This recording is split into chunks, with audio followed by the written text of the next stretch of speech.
Hello my dear friends, second P U C ವಿದ್ಯಾರ್ಥಿಗಳಿಗೆ ಒಂದು ಭರ್ಜರಿ ಗುಡ್ ನ್ಯೂಸ್ ಇದೆ. ಏನಪ್ಪ ಅಂತಂದರೆ ಮಾರ್ಚ್ 2025 ನಡೀತಕ್ಕಂತಹ second P U C annual ಎಕ್ಸಾಮಿನೇಷನ್ನ ಟೆಂಟೇಟಿವ್ ಟೈಮ್ ಟೇಬಲ್ ಅಂದರೆ ತಾತ್ಕಾಲಿಕ ವೇಳಾಪಟ್ಟಿಯನ್ನು KSEAB ಅವರು ಅನೌನ್ಸ್ ಮಾಡಿದ್ದಾರೆ. ಸೊ ಈ ಒಂದು ಟೈಮ್ ಟೇಬಲ್ ಪ್ರಕಾರ ಎಕ್ಸಾಮಿನೇಷನ್ ಮಾರ್ಚ್ 1ನೇ ತಾರೀಕಿಂದ ಮಾರ್ಚ್ 19ನೇ ತಾರೀಕಿನವರೆಗೂ ನಡೆಯುತ್ತೆ. ಭಾಳ ಜನ ವಿದ್ಯಾರ್ಥಿಗಳ ಒಂದು ಪ್ರಶ್ನೆ ಏನಪ್ಪ ಅಂತಂದರೆ, ಈ ಒಂದು ಟೈಮ್ ಟೇಬಲ್ ಏನಾದರೂ ಚೇಂಜ್ ಆಗ್ತಕ್ಕಂಥ ಚಾನ್ಸ್ ಇದೆ ಅನ್ನೋದು. ನೀವೇನಾದರೂ ಪ್ರೀವಿಯಸ್ ಇಯರ್ ಎಕ್ಸಾಮಿನೇಷನ್ನ ಟೆಂಟೇಟಿವ್ ಟೈಮ್ ಟೇಬಲ್ ಮತ್ತು ಫೈನಲ್ ಟೈಮ್ ಟೇಬಲ್ನ ಕಂಪ್ಯಾರಿಸನ್ ಮಾಡಿ ನೋಡಿದಾಗ ಸೊ ಒಂದು ಪಾಯಿಂಟ್ ಅರ್ಥ ಆಗುತ್ತೆ ಇಲ್ಲ. ಏನಪ್ಪ ಅಂದರೆ, ಜಾಸ್ತಿ ಟೆಂಟೇಟಿವ್ ಟೈಮ್ ಟೇಬಲ್ ಜಾಸ್ತಿ ಬದಲಾವಣೆ ಆಗ್ತಕ್ಕಂಥ ಚಾನ್ಸು ಬಹಳ ಕಡಿಮೆ. ಸ್ವಲ್ಪ ಬದಲಾವಣೆಯೊಂದಿಗೆ ಅದೇ ನಿಮಗೇನು ಫೈನಲ್ ಟೈಮ್ ಟೇಬಲ್ ಆಗಿ ಬದಲಾಗುತ್ತೆ, ಅಂದರೆ ಅದೇ ಫೈನಲ್ ಟೈಮ್ ಟೇಬಲ್ ಆಗಿ ಬರುತ್ತೆ. ಸೊ ಏನೇ ಇರಲಿ, ನಿಮ್ಮ ಎಕ್ಸಾಮಿನೇಷನ್ ಡೇಟು ಫಿಕ್ಸ್ ಮಾಡ್ಕೊಳ್ಳಿ. ಮಾರ್ಚ್ 1ನೇ ತಾರೀಕಿಂದ ಸ್ಟಾರ್ಟ್ ಆಗುತ್ತೆ, ಇದು ಮಾತ್ರ ಫಿಕ್ಸ್. ಈ ಒಂದು ಎಕ್ಸಾಮಿನೇಷನ್ ಟೈಮ್ ಟೇಬಲ್ ಪ್ರಕಾರ ನಾವೊಂದು ಹೇಳಿಬಿಡ್ತೇನೆ. ಏನಪ್ಪ ಅಂದರೆ, ಯಾವ ಡೇಟು ಯಾವ ಎಕ್ಸಾಮಿನೇಷನ್ ಇರುತ್ತೆ ಅನ್ನೋ ಬಗ್ಗೆ ಒಂದು ಸ್ವಲ್ಪ ಇನ್ಫಾರ್ಮೇಷನ್ ಕೊಟ್ಬಿಡ್ತಾನೆ. ನಾನು ಹೇಳಿದ ಪ್ರಕಾರ ಎಕ್ಸಾಮಿನೇಷನ್ ಮಾರ್ಚ್ 1ರಿಂದ ಸ್ಟಾರ್ಟ್ ಆಗುತ್ತೆ. ಮಾರ್ಚ್ 1ನೇ ತಾರೀಕು 2 ಸಬ್ಜೆಕ್ಟ್ ಇದೆ, ಕನ್ನಡ ಮತ್ತು Arabic.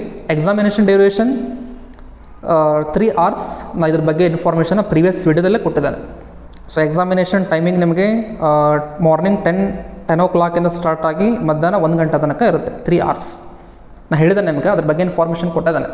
3 hours first 15 minutes examination question paper ಕೊಟ್ಟಿರ್ತಾರೆ, ಸಬ್ಜೆಕ್ಟ್ ಕ್ವಶನ್ ಪೇಪರ್, ಅದನ್ನು ಓದಲಿಕ್ಕೆ.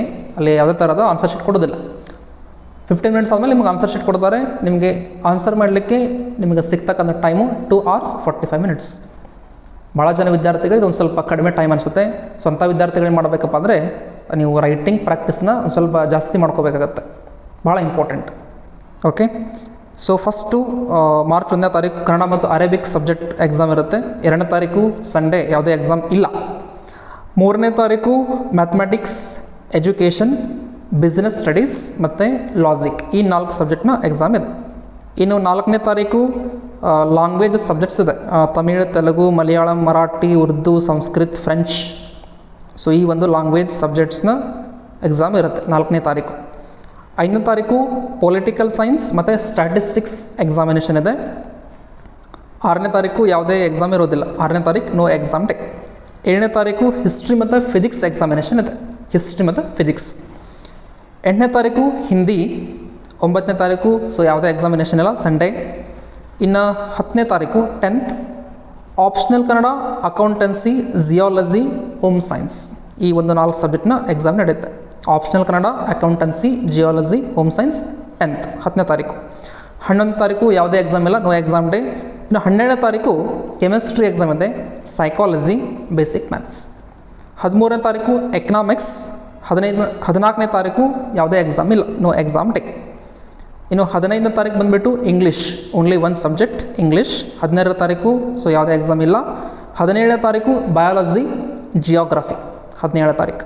18ನೇ ತಾರೀಕು ಕಂಪ್ಯೂಟರ್ ಸೈನ್ಸ್, ಎಲೆಕ್ಟ್ರಾನಿಕ್ಸ್, ಸೋಸಿಯಾಲಜಿ. ಇನ್ನು ಲಾಸ್ಟ್ 19ನೇ ತಾರೀಕು Hindustani music, information technology, retail, automobile, health care, beauty and wellness, ಈ ಒಂದು ಸಬ್ಜೆಕ್ಟ್ಗಳ ಎಕ್ಸಾಮಿನೇಷನ್ ನಡೆಯುತ್ತೆ.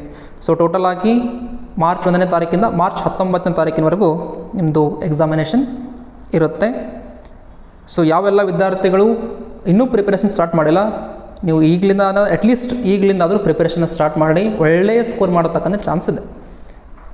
ಈ ಉಳಿದಿರ್ತಕ್ಕಂಥ ಟೈಮಲ್ಲಿ ಒಳ್ಳೆಯ ಸ್ಕೋರ್ನ ಹೆಂಗೆ ಮಾಡಬೇಕು ಅನ್ನೋದ್ರ ಬಗ್ಗೆ ಒಂದು ವಿಡಿಯೋನ ಮಾಡಿದ್ದೇನೆ. ಸೊ ಆ ವಿಡಿಯೋದ ಲಿಂಕ್ ಡಿಸ್ಕ್ರಿಪ್ಷನ್ ಬಾಕ್ಸಲ್ಲಿ ಕೊಟ್ಟಿರ್ತಾನೆ. ಸೊ ದಯವಿಟ್ಟು ಅದನ್ನು ವೀಕ್ಷಣೆ ಮಾಡಿ, ವಾಚ್ ಮಾಡಿ.